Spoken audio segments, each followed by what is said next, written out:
Good afternoon, everyone. We're heading into the home stretch of the RAA convention, and we've really saved what I would consider to be the best and maybe the most important thing, particularly to all of our exhibitors, a real in-depth discussion of what is kind of behind the scenes, not spoken of enough, because it probably is the guts of the airline industry, and that's the maintenance activity. And we at RAA and our board has directed us to really double down on our efforts to put a focus and to try and help everybody in the maintenance world help do their job better, more efficiently, and most importantly, safer. And we've got a tremendous group here to help share how to do all that. We've talked a lot about forces impacting the airline industry over the last couple of days, but again, nothing is really more important or faces even more immediate challenges, particularly on the supply of professionals, than does the maintenance arena. And we have an incredibly distinguished panel with us to talk about the recent successes the industry has achieved by really working together, again, as we do it here on this floor. And so we're really pleased to have with us today Bill Arndt, who's the Vice President of Maintenance and Engineering at Piedmont Airlines, one of our great member airlines. We have Jerry Schumacher, who is the President and owner of U.S. Technical, and many of you know Jerry, longtime associate member, council leader, and the gentleman who so successfully for years and years has conducted our purchasing forum, which is ongoing as we speak and which will really hit into high gear tomorrow. So Jerry, thanks for all the work that you do with us. We have Leo Schrowers, who is the Manager of Maintenance Quality at Jazz Aviation, our hometown host airline. Thank you very much. And another longtime RAA friend, associate member, and just all-around great guy and supporter is Rick Townsend, who's the Senior Vice President of Sales and Business Development at Ascent Aviation Services. And so, Rick, it's really great to have you here doing even a more visible way to share your expertise with everybody here with this. And with that, I'm going to turn it over to really the go-to person that RAA goes to on any maintenance issue. The first call goes to the lady who helped found and who still runs and is the hub of the maintenance industry here in Washington, D.C. She's the executive director of the Aeronautical Repair Station Association, Sarah McLeod, who's going to lead the discussion. So, Sarah, it's all yours. Thanks very much for joining us. Thank you, Roger. This is really a pleasure to be here with all of you and to have such a distinguished panel. It scares me a little bit, but we're going to carry on anyway. One of the things that I wanted to point out right away is that when the industry works together, it can actually get things done. We oftentimes talk about all of the things that are wrong, and my philosophy since the day my papa cut me loose was, if you're not part of the solution, you're part of the problem. And as you know, I can be part of the problem for the FAA, for everybody. So I try to be part of the solution on the industry side also. So RAA and ARSA have been longtime supporters of the Aviation Rulemaking Advisory Committee, and I know that we spend thousands of hours in those committees in various sundry renditions of them to provide advice and counsel to the FAA, which seems to be ignored, but believe you me, it's not. And sometimes we don't want the government to act, so we make sure that we provide them lots of things to think about so that they don't do any more bad to us. But one of the things that Stacy and I worked on together, RAAs, was the the CRI committee is what I call it. It was the Consistency and Regulatory Interpretation. All right, NACA was on it, A4A was on it, AIA, and what we came up with, they call it the CRI committee, right? The CRI arc, I called it the CRI arc. Because Congress directed the agency to put together an industry group to figure out why it was inconsistent in its regulatory interpretation. And what we suggested is maybe that the FAA should actually start reading its own rules and start providing guidance material based on its own rules. And I know that's a big shock to everybody that we should start with that. But it is shown that the other agencies in the government can listen to it because the repair stations audit, the OIG just audited the FAA on whether it was overseeing repair stations properly. This is only the 4th or 5th time it's told the agency that it was not. But it did also point out to the fact that we might want to start with some standard, not just risk-based approach. So in doing those types of things together, one of the things that ARSA helped provide was the advisory circular on making major and minor determinations. So let's just start with Bill. Do you guys use that advisory circular? Yes, we do. We actually had to rewrite a lot of our programs to using the advisory circular, putting into our engineering group for all our major repairs. And of course, we're still having a major pain with major repairs, but at least it helped us. Helped us a little bit farther along, yes. Recently, the FAA reversed a maintenance duty time. The FAA came out with a great interpretation that said 1 day off in 7 or an equivalent time off in a calendar month didn't really mean that. That was only for extenuating circumstances. You always had to give somebody 1 day off in 7. While ARSA certainly appreciates that we need to deal with the human factors and all of the things with maintenance duty time, it is a strong advocate that the rule has to change, which we've had so much luck with in the pilot community, changing that rule, that I'm sure we're going to have equal luck in the maintenance industry. But Jerry, I mean, you know, you experienced it at 3 or 4 different levels on maintenance duty time, don't you? Was it helpful? Was it hurtful that we came out and said, hey, wait a minute, pay attention to your rule? Well, it definitely made a difference as far as how we approached it, because we used the original and we followed that regularly. I mean, we looked at all of our people every week to make sure that at the end of the month that those people were within the regulation, they were going to have time off, and they would be able to rest as needed. Then the change came out. You know, we're kind of scratching our head and looking around going, well, what does this mean we really need to do? But it's something that whatever the final decision is going to be, as an MRO, we're going to follow it.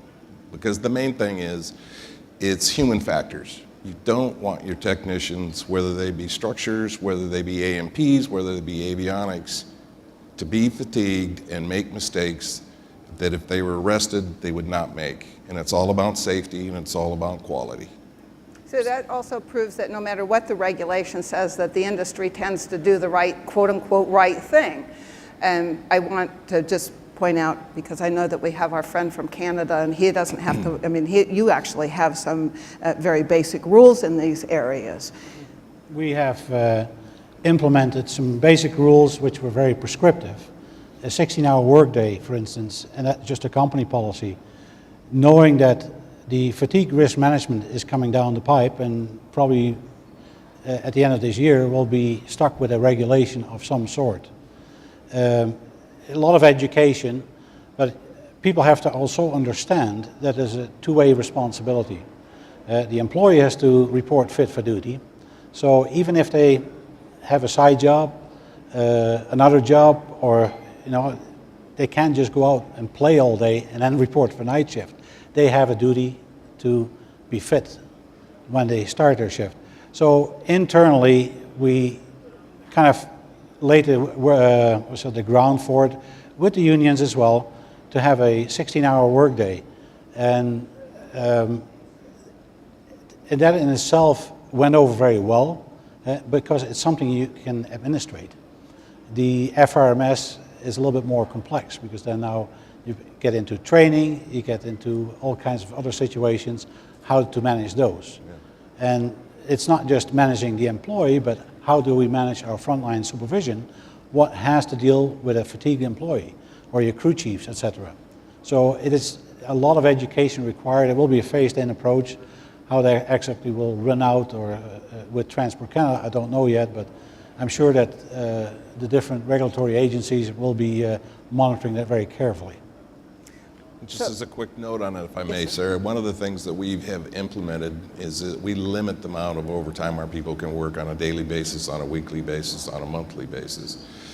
And with that, we also have set up a program for our supervisors and our leadership to talk to their people, look at them, to see if people are coming in, if they're tired, they've had too much time, they've got too much stress at home. There's a lot of factors that go into people that are working on aircraft on a regular basis, day in, day out, year after year. And it's something you need to be cognizant of, because I guess what our points are, though, is that as an industry, we have to be ahead of the regulator. Yes. And we have to also understand that the minimum standards that the regulator is forced to set, at least in the United States, it's a quote-unquote minimum standard. I appreciate the highest degree of safety. But those are minimums to us in industry. I think we would all agree with that, right? The regulator isn't the one that drives our safety system as much as the industry does. Rick? it's Jerry. Jerry, sorry, Rick, sorry. No, no. Well, the industry itself has got, it not only has to deal with the FAA, it's also dealing with OSHA, it's also dealing with safety standards, you're dealing with other state agencies that create more of an issue for you than, not say the FAA, but they can really create a lot of issues for you with fines, and now with the new Obamacare, which everybody doesn't know what's going in. There's so many employees. Now you're going to have to look at the industry and what the industry is going to do to keep under 50 employees so they don't pay the extra tax.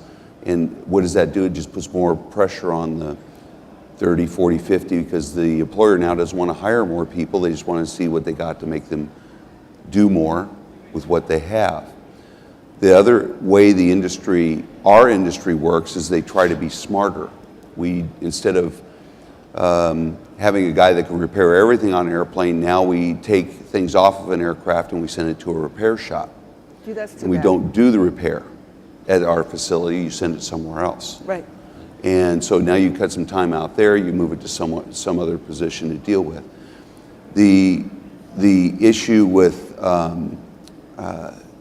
some of the minor versus major determinations with the airlines, not having to do with so much manpower, but a lot of the airlines don't have engineers, or they don't have the engineering staff to determine minor or major. They have a couple that are reasonably intelligent people, but there's a lot involved with that. And Be careful with I'm trying to be accusing an careful. engineer as being reasonably intelligent. We got to be careful there. what I mean is that they have their interpretation. Right, that's right. Okay, and they're not going to be the same as what the FAA, their Correct. PMI, or whoever else is out there, and that drives your workforce and what they're going to do, and that engineer has to come up with a fix that is reasonable enough to fit within the hour and time frame they're looking for, so that not only you make an on-time performance, but you're not working a crew an extra 12 or 13 hours to do a repair that has to be done on an aircraft. Correct. I mean, and that's deals with maintenance planning and all of the other things. I'm guessing, Bill, that 90% of the maintenance is not being done by your people inside your airline. It's being contracted. Well, So that, Actually, in our airline, we do quite a bit in-house. We do contract out the overflow as far as the components and things like that. It is all contract maintenance at that level type thing. But for heavy checks and things like that, we mostly do in-house.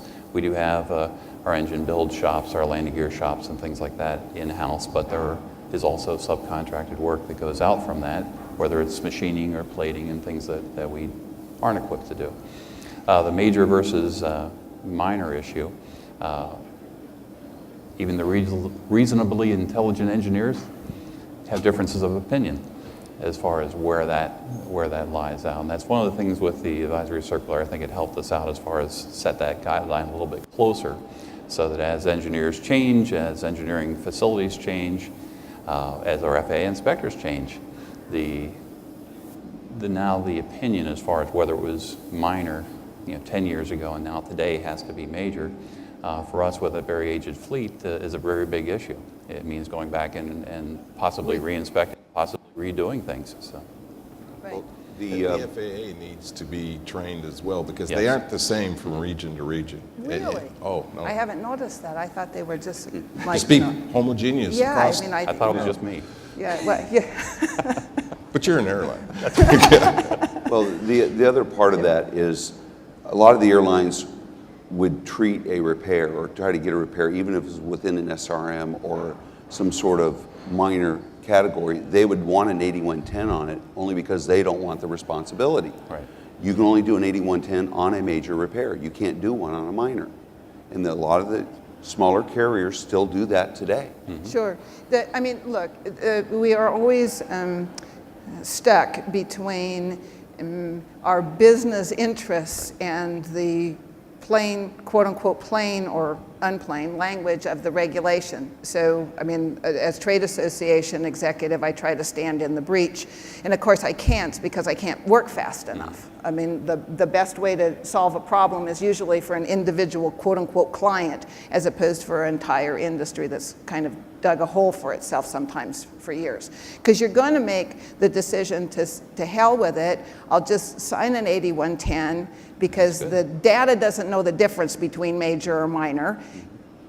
So that is one quote unquote solution, right? Like data knows the difference, right? Doesn't know the difference. It just knows that it either complies with the regulations or it didn't, and the right analysis got done, which is part of the reason that we wrote the advisory circular. So we go through this. The ban, you'll think that I've lost control of my entire panel here. It's absolutely true, but there's still good stuff. Ban on foreign repair stations. People say to me, why in the heck are you fighting that? You know, that's more work for the domestic repair stations. And of course, airlines fly all over the world, and either they have to fly mechanics with them all over the world in case something breaks, or you have to have a repair station for your N-registered aircraft or C-registered aircraft. So what do you think of the ban on foreign repair stations, Bill? Does it have any direct impact on you as a carrier? It would have a very big impact. We operate the Bombardier-8 built in Canada with Pratt & Whitney engines, and also built in Canada. Many of the component vendors and the suppliers to Bombardier were built in Canada, so naturally a lot of the repair stations are also up here. So that would affect us tremendously if it actually goes through. So well, unfortunately, Canada, or fortunately Canada is completely out of the picture because the FAA doesn't issue a repair station certificate to Canada. It's the only country that we have a full bilateral with. Right. So Canada wouldn't have to have drug and alcohol testing. They wouldn't have to have a repair station certificate. They don't have to have security. I say let's go open repair stations in Canada. All right.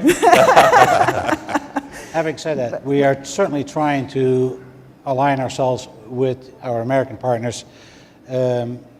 Maybe not quite the same drug testing. We'll do it for cause. When there's any reasonable situation that would demand such drug testing, we can do it. That is internally in my organization.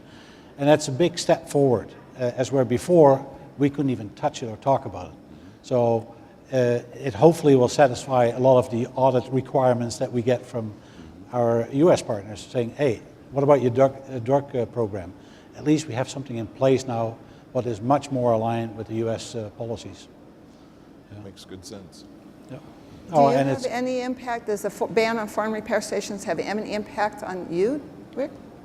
Well, Sarah, I'd say there's a couple of, I mean, it really comes down to two issues in my opinion. And one is it's a political issue, as you kind of touched on, that it's labor driven. And, you know, the second issue I think is the funding for inspectors. Will the FAA have the funding to be able to send inspectors, you know, out and do the kind of inspections that they need to do around the world? You know, I don't think they will. But I think on the airframe side, I think there's less impact. To your point, Bill, on the component side, because the airplanes are so globally now, as far as who the OEMs are, I think the component side will have a much bigger effect. Okay, so let's get to it, because everybody wanted to talk about the lack of skilled technicians. So, I mean, I know that okay.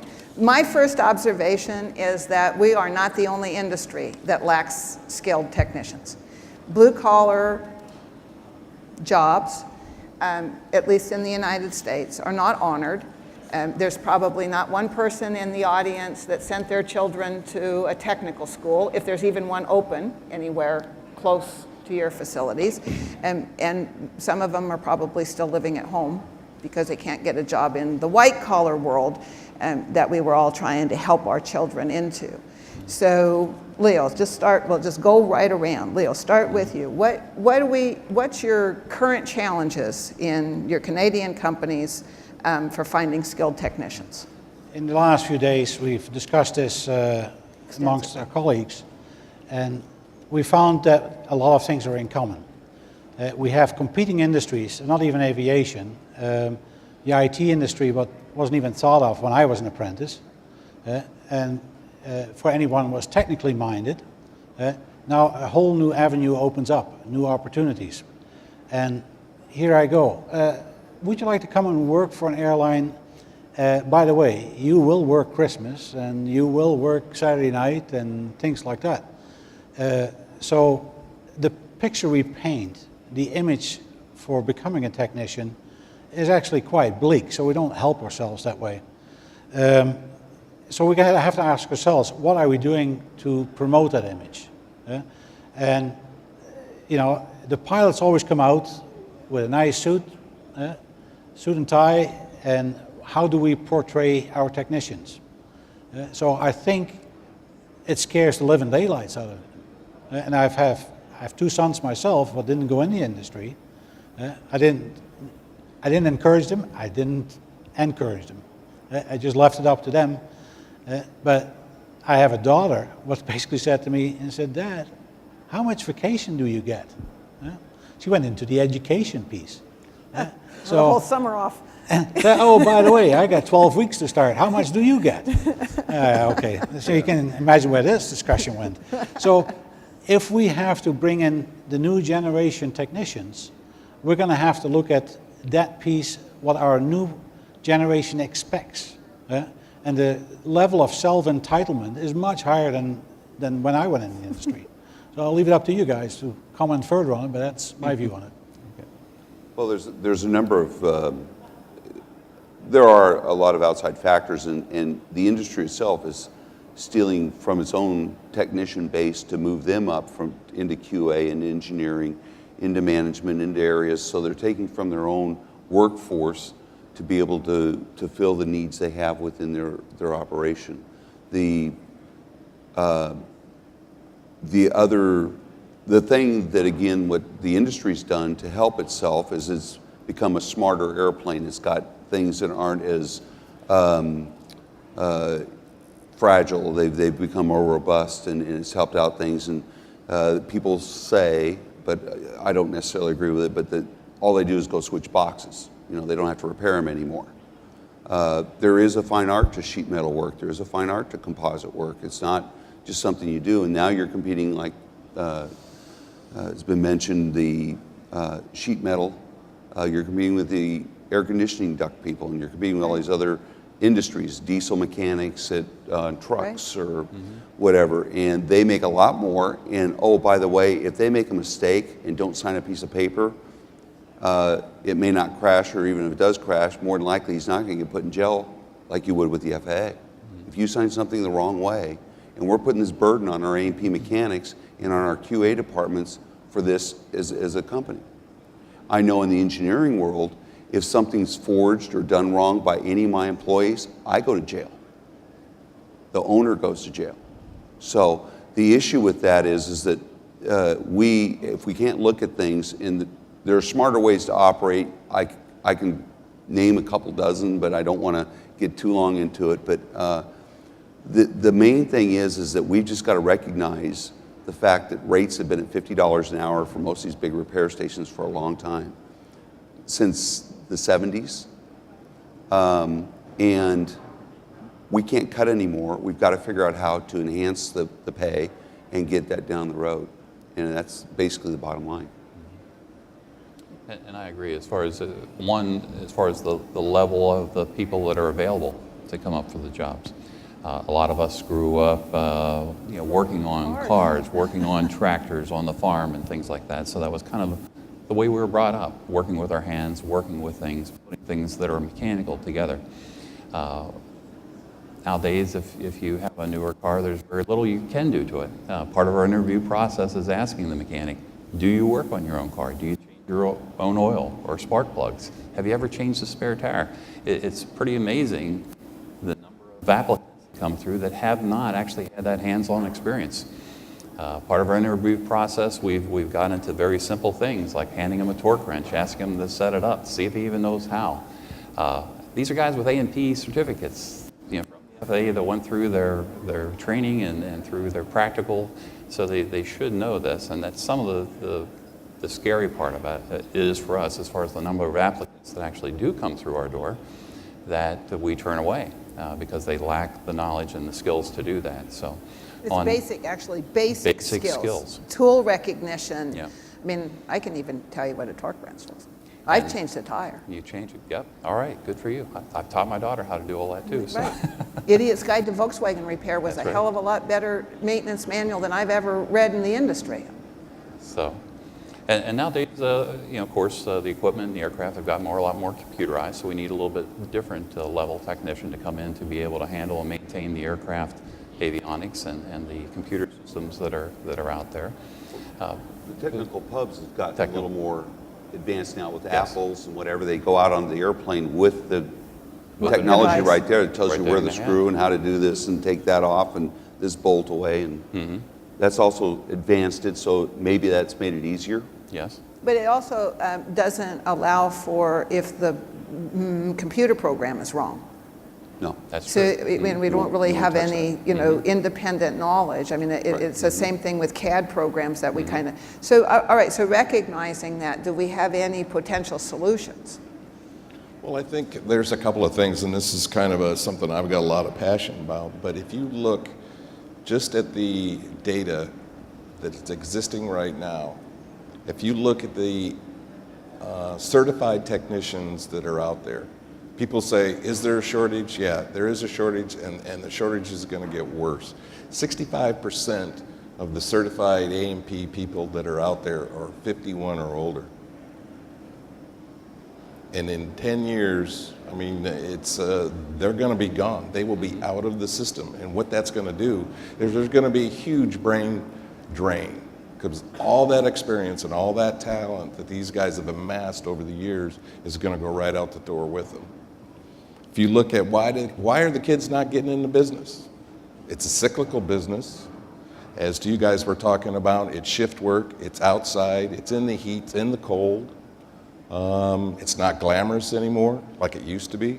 I mean, when you were a mechanic for United or for American Airlines, whether it be in San Francisco or Tulsa, I mean, you were well respected within your community. I think downsizing and closing of MROs as well. They just don't see the career path. If you look at the pay, not the rates as Jerry was talking about, but if you look at the pay for mechanics and you adjust it for inflation, it hasn't changed in 15 years. And look what inflation has done to us over the last 15 years. It's crazy. But I think, there is some light, to answer your question. All right, good, and it's not a train. At the end of the tunnel, it's Wile E. Coyote, I mean, he's looking and he's seeing light coming. But with the new generation of airplanes that are coming, I think they are going to be much, much less maintenance intensive. Now, it's going to take a few years for the C-Series and the new E-Jet and the new Bombardier products and the MRJ, et cetera, for these airplanes to get into the system. But they will be much less maintenance intensive. So that's going to be in our favor. But we have to set up a grassroots program between local governments, state governments, and the federal governments. Marion Blakely, in 2002, when she came on board as the FAA administrator, tried to start a program where, because they recognized this in the FAA, that there's going to be an issue of AMTs in this country, and it's not going to go away. Unfortunately, there were some political changes, and that whole program that she was trying to put together kind of died.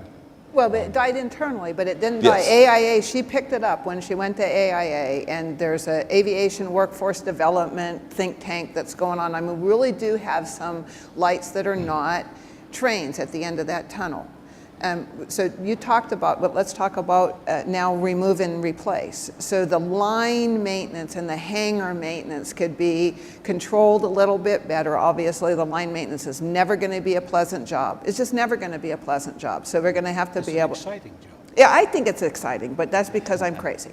I mean, I like to be able to problem solve and be the smartest and make sure that my maintenance controller, because I hired one that became a lawyer because he was trying to get out of the business, but you can never get him out of the business. I mean, I'm sorry, you can take the mechanic off the plane, but you can't take the plane out of the mechanic. You just can't. And so I think that the older generation can move into those types of roles and mentoring, but the remove and replace is a new, I don't want to call it new because it's been going on for my 30 years, but we're seeing it as a little bit different. So the intensity of the work could be in the shops, and the heavy maintenance of the newer aircraft will be a bit more directed at the new, right, at the newer, and more electrical and more avionics type, you know, Right, and the and kids coming up are, you know, they're iPad. wired different, you know, I mean. the iPad generation, Yeah. right? Not Yeah. just in the airlines, but in, okay, because I don't want to be too negative about the entire, I mean, I think every blue collar industry is, boy, sucking some wind on this blue collar workers, because it's not just the maintenance, not just aviation maintenance that I see. But like we were talking with the remove and replace, it's a reality for a regional carrier with quick turns. You know, we're going to go out there, we're going to have a problem. It could be any one of 3 boxes. We're going to change all 3 in the airplane and then bring it back to the shop and try to figure out which one was actually in error. Go through no fault found, yeah. Right. So, It's all right, though, but we can recover. Those are recovering parts. We all have a lot of recovering parts, recovering from Yeah. various things. And this contract maintenance, okay, so let's talk about one more thing about the politics of aviation safety. I know that doesn't ever happen in Canada, so we're just going to leave you alone on this. But Congress came out and said, look, FAA, you've got 3 years to issue a new rule on essential maintenance providers. Did you know how quick this NPRM came out after that? They had 3 years, and it took them like 4 months after the law passed. That was just a miracle to me. I was hoping they were waiting until the end of the 3 years. No such luck.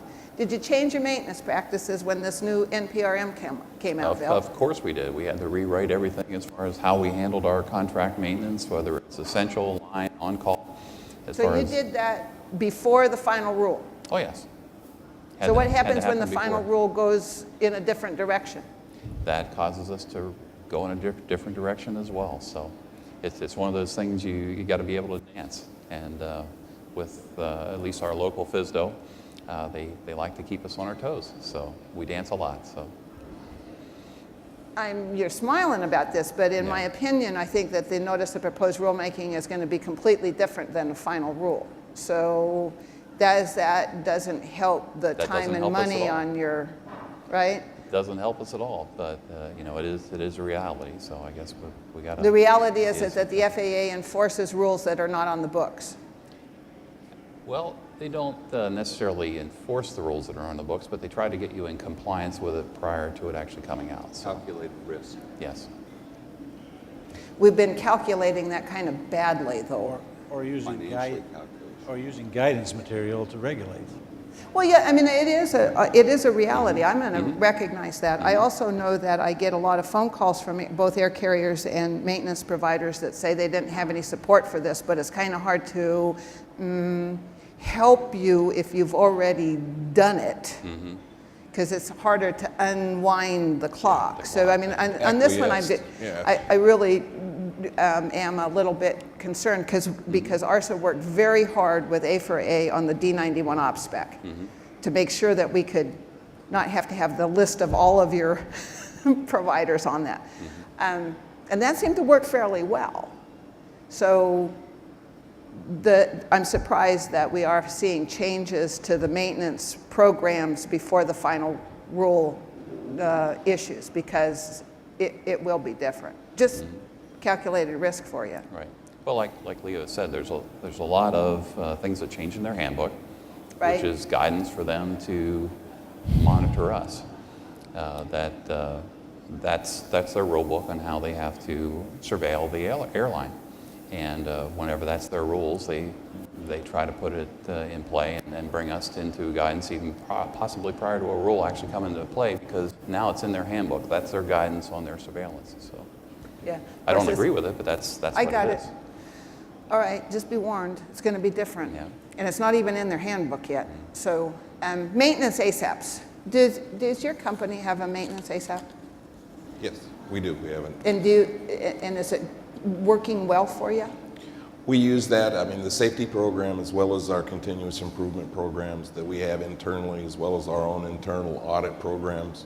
I mean, as a repair station, I mean, it is incredible how many audits that you go through on a continual basis. And actually, it's a good thing because it keeps your management, it keeps your team on their toes. And we welcome the audits, because if you do a good, honest audit, you always learn something. It may be small, hopefully it's not big, but you always get the opportunity to improve. Bill? We do have an ASAP program, have for many years. One of the questions is how does it compare with the flight ASAPs, the Right. maintenance ASAPs? We generally have a less of a number of ASAPs in there. One of the gentlemen in one of the earlier sessions said it well in saying that we're mechanics. We fix things. We find things broke, we fix things. We don't necessarily take the time to report it. We just fix it and move on. And I think a lot of that is part of the reason why the numbers of ASAPs come in are a little bit lower on that end. But it's one of those things that we're working along. Talking with our organized labor groups, there's mixed feelings as far as whether it actually works. There's, some people feel that it's more of a get it out of jail free type card, which depending on whether it's sole source or not, it could be. But then there's others that support the program wholly. So, You think that it'll change and become more prevalent when SMS becomes more of a reality in the United States? Will it mesh in well with that type of evaluation? I would tend to think yes, it should, because it should be changing the culture. They should see more of a culture change the whole way through the program. So if they feel a little more comfortable at using the process and maybe understanding the importance of, okay, maybe they saw something, they just went ahead and fixed it, didn't report it. Now we're losing that important piece of data. So that if they understand that it is important to learn to improve safety down the road, I think it will improve things. So. I know you got an engineering firm, and you don't do ASAP, I'm guessing, but do you do anything internally the same way to make sure that you've got lessons learned, you've got a ability to get ahead of a problem? We have our manual that we have an agreement with our FAA office, our ACO office, that we follow, and we agree to follow certain rules. The DERs have their rules they have to follow. Correct. The DARs have to follow. Our DEMers have to follow. We're also a PMA operation, so we do have audits. We generally have about 1 to 2 a year, and it's not as in-depth and as Right. crazy as it'd be under maintenance. But the advantage, I think it was said earlier, is that the FAA is trying to get the companies to police themselves more because they're not Right. going to have the resources. And so these types of programs are there for that. So they only have to check your program and not go down in depth. Right, and self-disclosure is self-disclosure. Yeah. You said earlier that That's if a 21.3, he was saying that, if somebody lied on an engineering report, he's the one. Actually, it could be any person. So your engineers are could be quote unquote just as liable. It's just not as seriously looked upon. Yeah, You always looked upon at the top. The things that the engineers don't follow as much as what maintenance would follow would be more the drug screening and although that is Right. changing. I know with the airlines are going to start requesting the engineers pass the drug screen tests and other programs that are out there today. But as a whole, there is no shortage of engineers. There are plenty of engineers out there Right. in that sense. The PMA operation is, our shop that we have is fairly small. It's not a very big shop. It's only got 4 employees, so it stays pretty clean in that sense. Or they're covering up really dang well because there's only 4 of them. Excuse me? Or they're covering it up pretty dang well because there's only 4 of them, Yeah. right? Yeah. All right, you cover me now. It never happens, I know. Leo, you are now full into SMS in Canada. The ASAP was really a methodology where you could throw yourself on the mercy of the court, I suppose. But the SMS whole program is for continually watching to make sure that you're taking care of these items, as opposed to choosing it and putting it through a big committee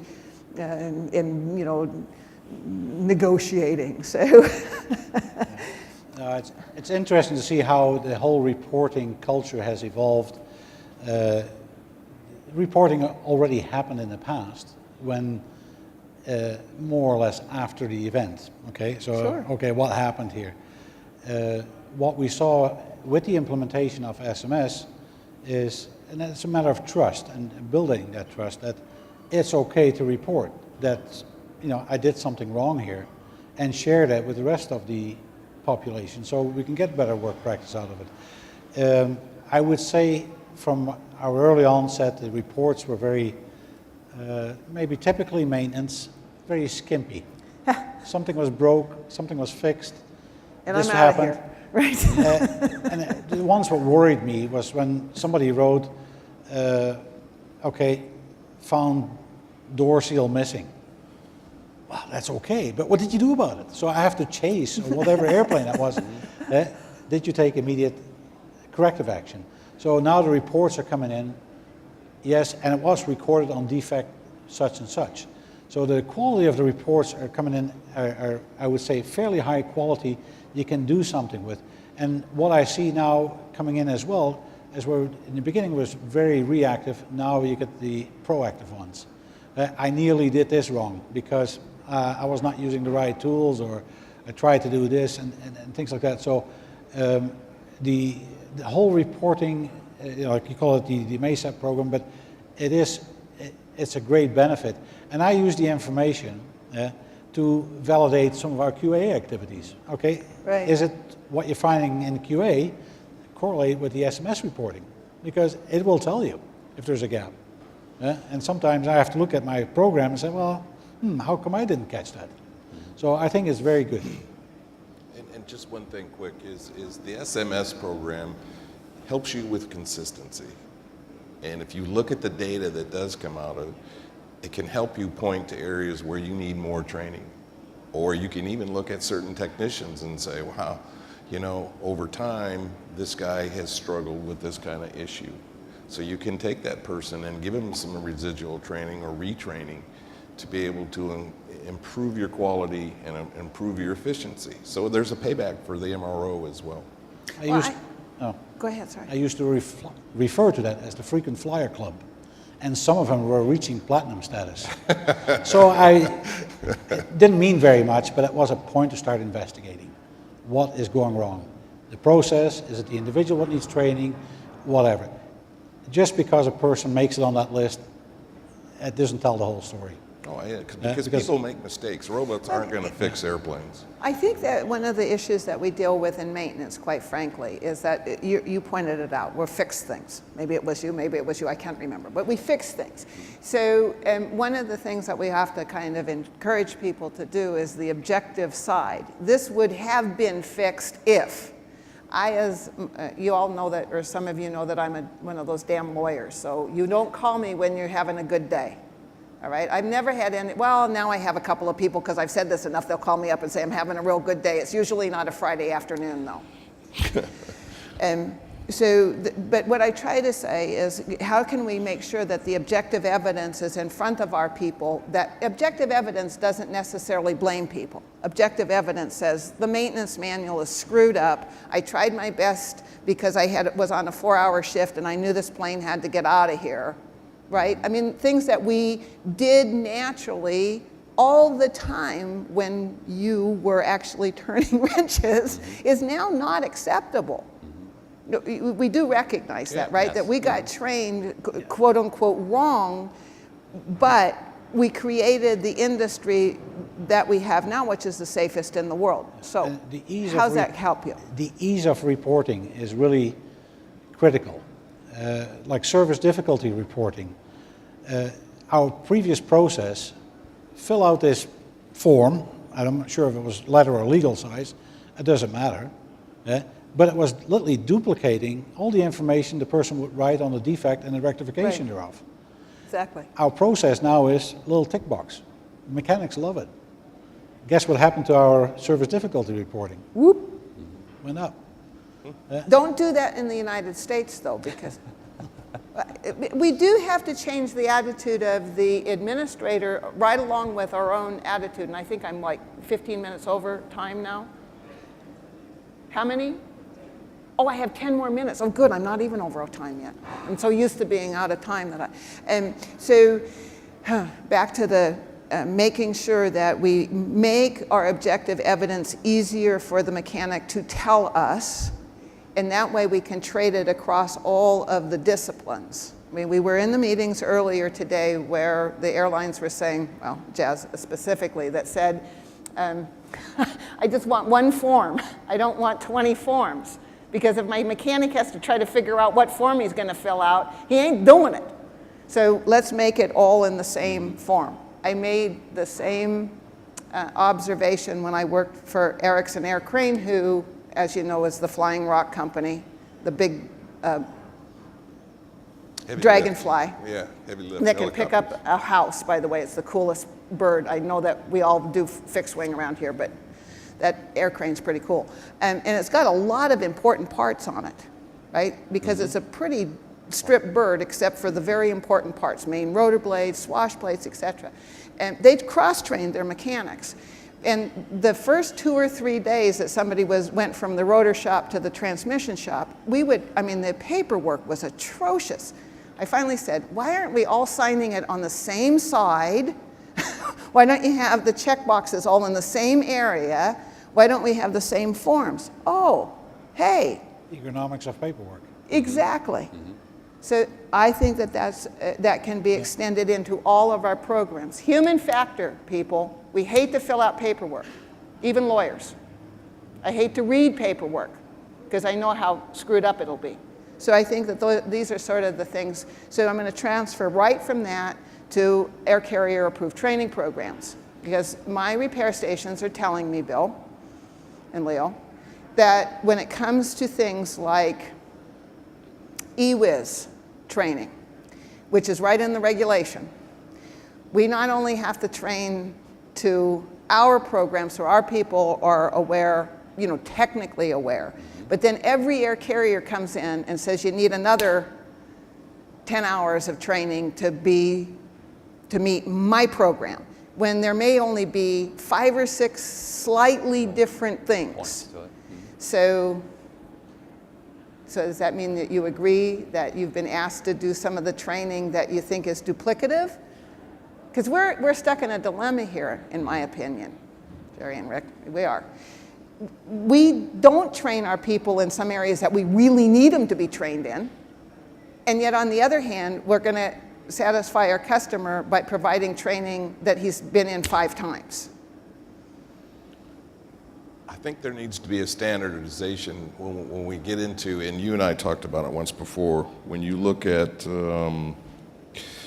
what is it, 14 CFR Part 147, if you look at the requirements, right. And as far as training goes, and that's a whole different subject. But, what we're driven to is we have to meet the requirements of the FAA and our repair station manual. That's the first thing that we have to do. The second thing is, as carriers come to us, they have their own requirements. They have paperwork requirements. They have RII.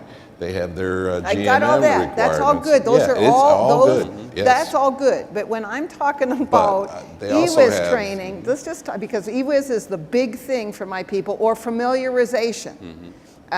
I have 10 mechanics that have had familiarization on a certain aircraft type 7 times now, because one air carrier won't accept my training program, the 145 training program. And okay, fine. But we send them to familiarization for this air carrier. No, that's not our familiarization program. Even though if I could line them up side by side, they're going over exactly the same points. So. Correct. I've pledged to my membership that I will work with A4A and RAA and NACA and every other air carrier that I can find to say, okay, can we start with EWIS, which is right in the regulation, and be able to match it up. Here's the 145 approved training program, and here's my air carrier's program. I only want to chain on the differences. Do you think that could sell at your local FSDO? I was going to say, if it came across as an industry standard, I believe it would. And you're right, it is a very big debacle for us, not only with EWIS, but SBAR 88, Start Run Taxi, RII, on and on and on. Right. We are expected to hold the repair station to the same level of quality as we have. And we have to review the training program. That's our responsibility. And if it meets the same requirements as our in-house training program or exceeds it, we can accept it. Otherwise, we do have to go out. Okay, cool. And So you at retrain. least, he at least can accept it. I've got air carriers that won't. 121 carrier area will come in, and because ultimately they are responsible. Yeah, we're putting our repair station certificate, but I'm working on this man's airplane or this man's airplane, and at the end of the day, if there's an issue, ultimately they are responsible. So they're fussy about their training programs, and they say, we like our program, and would you please do this? And Yes, you're so right. will you please make you as expensive as I was? I'm sorry, but that's really no, what that is about. So Sure, but there's we a cost there. But we got, Absolutely. and you also have a cost of the poor mechanic thinking, my God, here I go again, which doesn't help me on my midnight shifts or anything. So I think that some of these to me, it's a low-hanging fruit. Let's go one step further. It's not only cost, we're talking about a shortage of mechanic. You just took that mechanic off the floor for XYZ Exactly. hours. Yeah. And that you're trying to get them on there for it. Reality is, in the engineering side, how we tend to handle that is we have the one training process that would be acceptable, but we give it the engineer a chance to do a test. If he passes the test under a certain percentage, he doesn't have to redo the training. Right. The test takes a half an hour, the training takes 4 days. What do Right, you want and to we do? can do that under 145, by the way. I mean, that is part of we can test out of training under 145. Although, again, local FSDOs will say, no, you can't. So you got to sit in it. Human factors from EASA says I have to sit in human factors for 16 hours, which I think is absolutely hilarious because most people are sleeping for the 14 of the 16. It's a human factor. Which is the human factor, exactly. Well, I guess we But we learned do it. something there. Training on, I knew that in Canada is a little bit closer to the European system of you've got to have a separation between, I mean, a 121 can't work on its own aircraft. We have our training usually, at least for type training, provided by an approved training organization. So it's very well regulated. It actually provides a Transport Canada approval number, provided you meet those same conditions. With that approval number, it provides also the technician with that transportability of that skill, what he learned. That can work for you and against you. Technically, I'm not obliged to issue a certificate with that number on it, Right.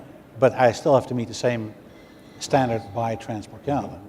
So I think from an industry point of view, and we have always practiced this in our organization and every organization I worked at, that all the training is provided with the approval number on it. Some days you lose somebody, some days you gain somebody. So it does help us to narrow down any gaps. So if a person comes in from the outside and let's say they've had training on an RJ, but it is an RJ what was built to a completely different spec, as where some of ours are different, you teach them on the differences. I think that we can do something with this, guys. One of the other areas that came up in the Associate Members Council that we have here with the RAA is that this is one of the areas and one of the things we discuss fairly in depth, and that is to have the association, because you have all the members and you have a standard training class that the RAA puts up, and they get an accredited certificate.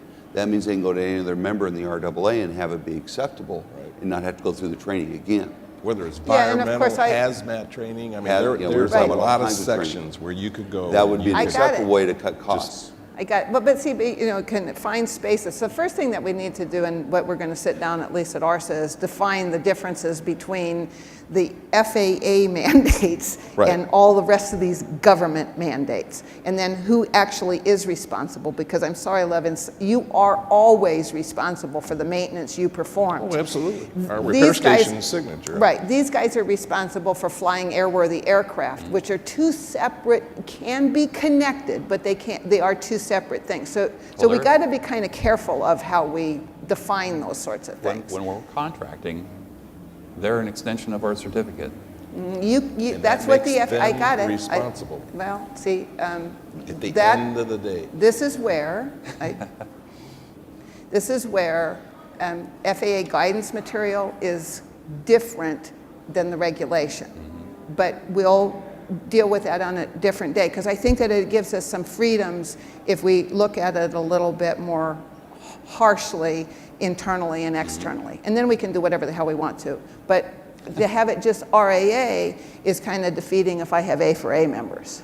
Do you see what I'm saying? I not want to add to it. I want to take it away if we can. The IATA also had some initiatives Hazmat. towards that. ITQ, I believe. Right. Well, IATA has already set the standard for hazmat, so I'm not even sure why we're having the hazmat discussion still.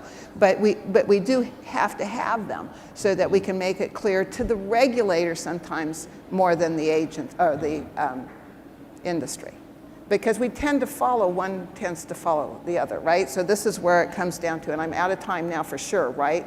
So, but I wanted just one more, this regulatory versus business, because that's what we just talked about.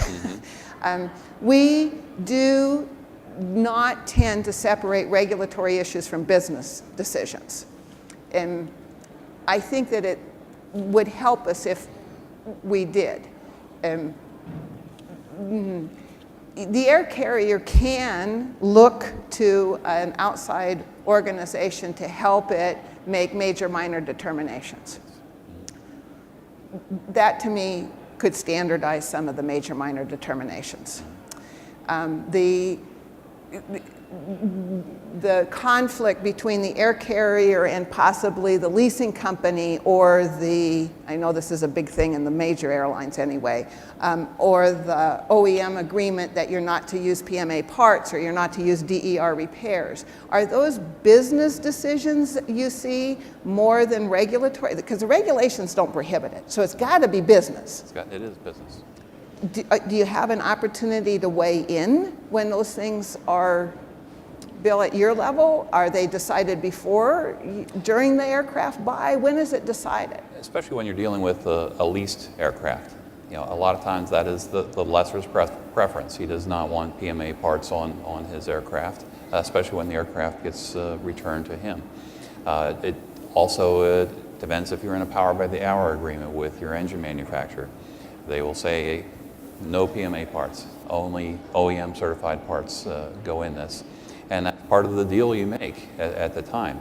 It is a little more difficult when you're trying to manage multiple fleets of owned aircraft, multiple different leasers out there with all the different leasing agreements, and you're trying to maintain it under one maintenance program and still do what's best for the airline as far as be the most economic airline you can be. So PMA parts, TSO'd parts are all things that we like to utilize where we can, but where the lease Okay, or so the the contract ignorance of that, prohibits though, it. of course, you know that all OEMs, Honeywell holds PMA. So when somebody says to me, no PMA parts, I'll say, well, that means I can't use Honeywell use parts. Honeywell. And they go, oh, that's not the parts I mean, Sarah. They're But that's OEM what you parts. said in the damn That's right. That's what you said in the contract. So can we help educate the people that are actually signing the contracts to say, hey, at least have it say non-OEM PMAs so that it's really clear what has to come off the aircraft or the contract? Do you have any of these problems up here? Sorry. Absolutely. Where they were here? None. Absolutely. Oh, shoot. Yeah. And how does you work it? The involvement of the right departments at the time of signing these contracts is important.